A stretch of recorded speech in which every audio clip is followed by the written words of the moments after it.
হযরতে মালিক ইবনে দিনার রাহমাতুল্লাহ আলাইহির মনে হইল আল্লাহ এই বছর আমি আইলাম লক্ষ লক্ষ মানুষ আইছে আল্লাহ খার হজ কবুল হইছে সারার কবুল হইল না ওখানে যদি জানতাম তাহলে বড় ভালো হইল ওকালে বলি আল্লাহ এর কারণে আমরা মারা যাইব মালাকুল মউত আজরাইল আমরা সামনে আইবা কোনো পারমিশন লাগবে না কিন্তু হক্কানি বলি আল্লাহ যখন বিদায় নেন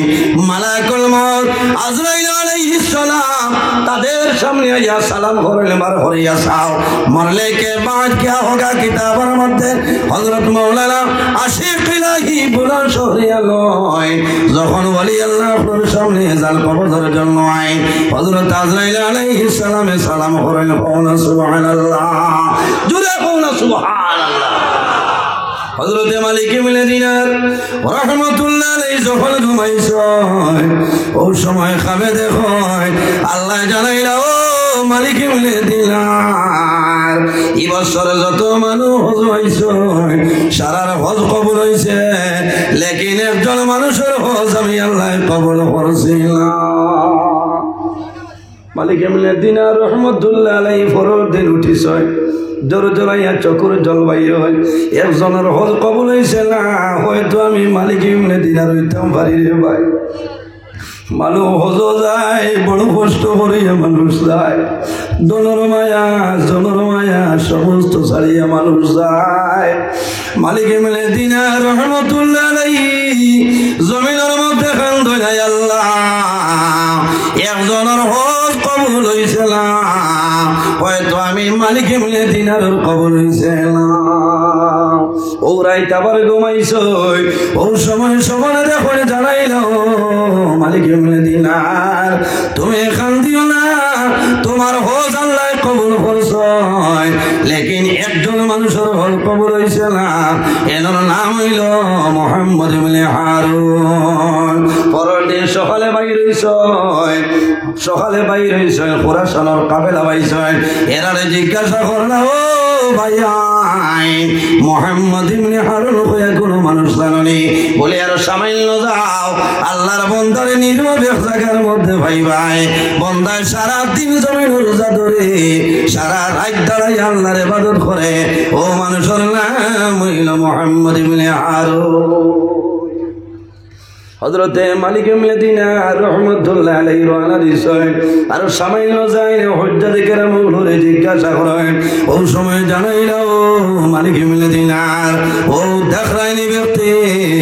এনার নাম হইল মুহাম্মদ ইবনে হারুন হযরতে মালিক ইবনে দিনার রাহমাতুল্লাহ আলাইহি দাঁড়ায় যায় যাওয়ার পরে দেখো আল্লাহর বান্দার একটা হাত নাই রে ভাই এক হাত দ্বারা বান্দায় জমিনে নামাজ পড়ে গলার নিচে শিকল বান্ধা পাওয়ার মাঝে শিকল নামাজ শেষ হইল সালাম করয় সালাম করিয়া জানাইল ও বাইরে তোমার নাম কি আমারে কইলাও আল্লাহর বান্দায় জানাইল ও ভাই আমার নাম দিয়া জমিল কি করো ভাই আমারে কইলা বাইরে একটা বার তোমার নাম হো সামাইল দরকার আছে আল্লাহর বান্দায় জানাইল ভাই আমার নাম হইল মুহাম্মদ ইবনে হারুন হযরতে মালিক ইবনে দিনার যেমনে শুনছ আল্লাহর বান্দার ভাষায় কন্দন আরম্ভ করলা রে ভাই কত কষ্ট করিয়া জমিন আল্লাহর গোলামি করায় সারা দিন রোজা ধরায় সারা রাত তুমি জমিনের মধ্যে না ঘুমাইয়া ইবাদত করায় ও বাইরে তুমি ডরাইও না ভয় করিও না আমি সফলে দেখলাম এই বছর সারা হাজি আপনার হজ আল্লাহ কবুল করছে কিন্তু তুমি মুহাম্মদ ইবনে হারুনের হজ আল্লাহ কবুল করছে না আমার বুজুর্গ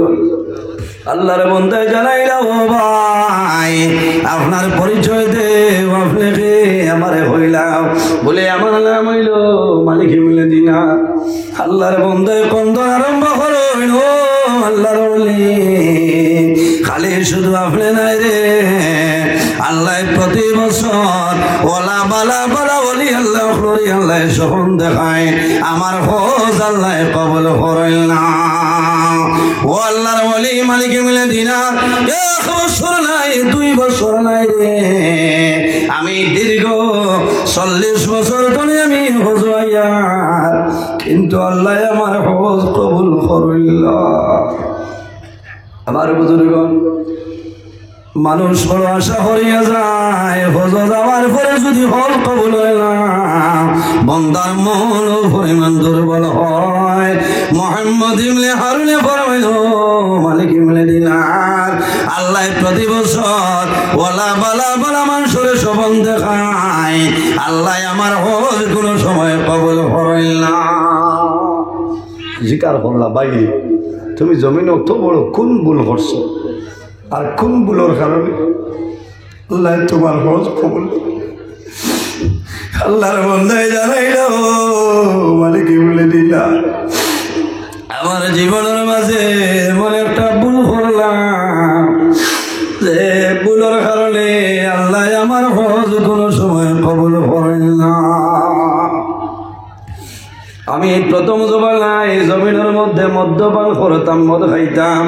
আমি মদ খাইয়া মাথা লইয়া আমি বাড়ির যাইতাম,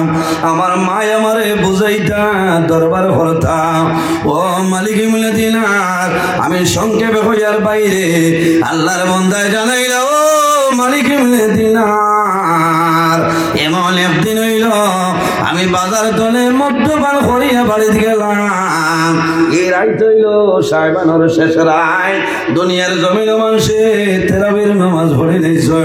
ও রাইত মানুষের জমিন সেহরি খাইতে পরের দিন রোজা ধরতা। ও আল্লাহর ওয়ালি, আমি যখন রাত্রে আমার বাড়িতে গেলাম, আমার মায় বুঝাইলাম, বিবি জমিন বুঝাইলাম, আমার মার কথা আমি মানলাম না, আমার বিবির কথা আমি জমিন মানলাম না।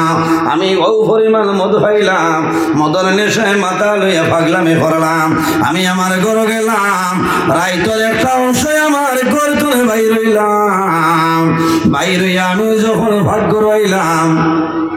আবার পরে দেখলাম আমার বৃদ্ধা মা জননী চুলার দ্বারা পাত্রাম দিতেছে, আমার মায়ের রান্না হয়। হঠাৎ আমি আমার মার লোকে ঝগড়া আরম্ভ করলাম। এক পর্যায়ে মদর নেশায় মাথা লইয়া আমার মারে আমি চুলার মধ্যে জ্বালাইয়া মারি লাইলাম। ও মালিক ইবনে দিনার, আমি যখন আমার মাইরে আমি চুলার মধ্যে ফালাইলাম, আমার বিবি লগে লগে আমার হাতের মধ্যে বান লাগাইলাম, আমার একটা ঘরের মধ্যে নিয়ে ঢুকাইছে, দরজা তালা মারয়। যখন সকাল হইল আমার নিশা সরিয়া যায়, তখন জাগ্রত হইলাম। ও সময় জানাইলাম, ও বিবি রে, আমার কোন কারণে আমার হাত বন্ধ করিয়া রাখলায়, আমার কোন কারণে তালাবদ্ধ অবস্থায় রুম ঢুকাইলায়। আমার বিবি দরজা খুলিলাম, হাতর বাল খুলিলাম। ও সময় জানাইলাম, ও বিবি রে, আমার মাই খালো, আমার মা খালো, একটা বার আমার মারে খাওয়াইতাম। ও সময় আমার বিবি জানাইল, ও স্বামী, তুমি জানো না গত রাত্রে মদ খাওয়ার কারণে মাথা লইয়া মদর নেশায় তোমার মারে চুলার মধ্যে জ্বালাইয়া জমিল মারি লেগেছ। ও আল্লাহর ওলি, আমি লগে লগে চুলার দ্বারো গেলাম, যাওয়ার পরে দেখি আমার মা জ্বলিয়া জমিল সারি গেছে। আমি চিন্তা করলাম যে হাতের মাধ্যমে আমার মাইরে আমি চুলার মধ্যে জ্বালাইলাম, এই হাত আমি আর জমিন রাখতাম নাই। আমি লগে লগে দা লইয়া আমার হাত দিয়ে খন্ড করলাম। আমার ও বোন, আমার মার জমিনও জ্বালাইলাম, এর কারণে 40 বার আমি হজ হইলাম। আল্লাহ আমার একবার হজ আল্লাহ কবুল করাইলাম। বাইরে জওয়ান, জমিন মা বাবারে কষ্ট দিও না। যদি মা বাবারে কষ্ট দেও, তোমার অভাবর টন সরিয়া যাইবে না। এলাও সন্তান জমিন আছে, মারে মারে, বাবারে মারে, মারে জুলুম অত্যাচার করে, বাবারে জমিন জুলুম অত্যাচার করে। কিন্তু যখন মা জমিন মারা যায়, মা মারা যাবার পরে এই জাদুমণি জমিন খান দিয়া বেউস হয়ে যায়। কোন কারণে? আল্লাহর বন্দার জালিমার মনে হয় আমি না জানি আমার মাইরে মারলাম, আমি জুলুম করলাম। আল্লাহ আমার মার রুখান আমার উপরে হুশ রাজি বানাই দে। বাইরে জোয়ান মা বাবা যদি রাজি হয়ে যায় রাসূলুল্লাহ ফরমাইলেন আমার উম্মত যদি জমিনের মধ্যে হায়াত বাড়াইতে চাও আর রিজকের মধ্যে বরকত বাড়াইতে চাও জমিন তোমার মা বাবার খেদমত মা বাবার সেবা করিয়া যাও এই খেদমতের কারণে আল্লাহ তোমার হায়াত এবং রিজক বরকত বাড়াইবা সুবহানাল্লাহ মা বাবা মারা যায় সন্তানে জমিন কান্দে সন্তান মারা যায় মারা যাওয়ার পরে জমিন মা বাবা কান্দয় কেন মা গো কান্দ তুমি বিলাপ জারি করিয়া শেষ দেখা দেখো মা গো নয়ন তোমার বরিয়া শেষ দেখা দেখো মা গো নয়ন তোমার বরিয়া আব্বা তুমি কান্দ গেলে মাথায় হাত মারিয়া আজি তোমার জাদুর দাবি দাও গো আব্বা সারিয়া শেষ দেখা দেখো মা গো নয়ন তোমার বরিয়া আম্মা তুমি কান্দ গেলে বিলাপ জারি করিয়া আজি তোমার দুধের দাবি দাও গো আম্মা সারিয়া শেষ দেখা দেখো মা গো নয়ন তোমার বরিয়া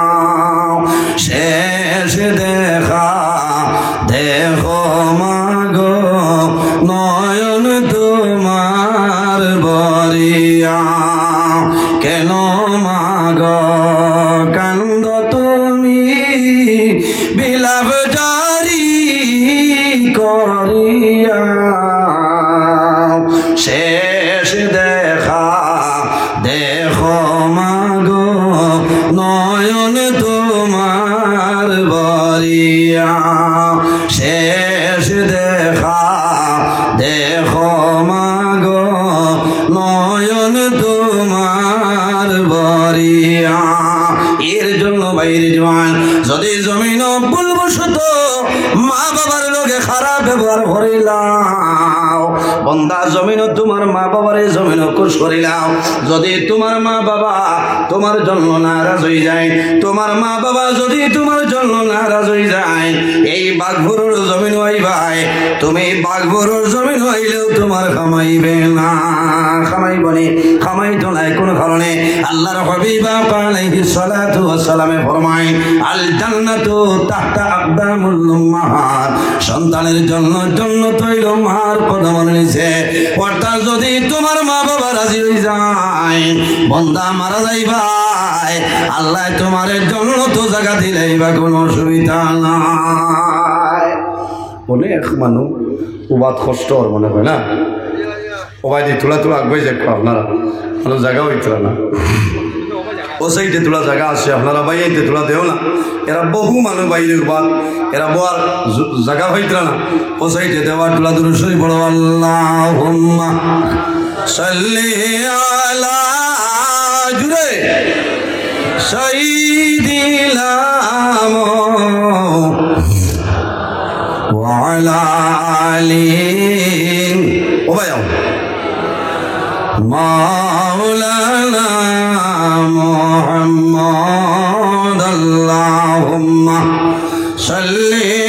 আলা মাওলানা মুহাম্মদ ওয়া আলা আলিহি সাইয়্যিদিনা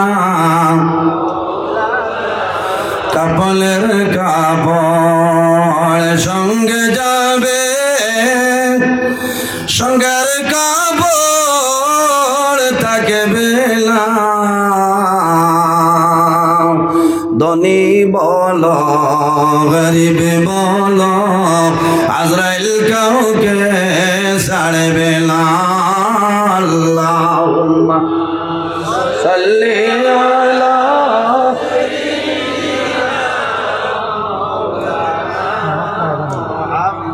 আবু বাড়ি তো ওয়ালা আলি মাওলানা এখানে বখিলি বেশ করে লিখতে আপনার বেজার হইল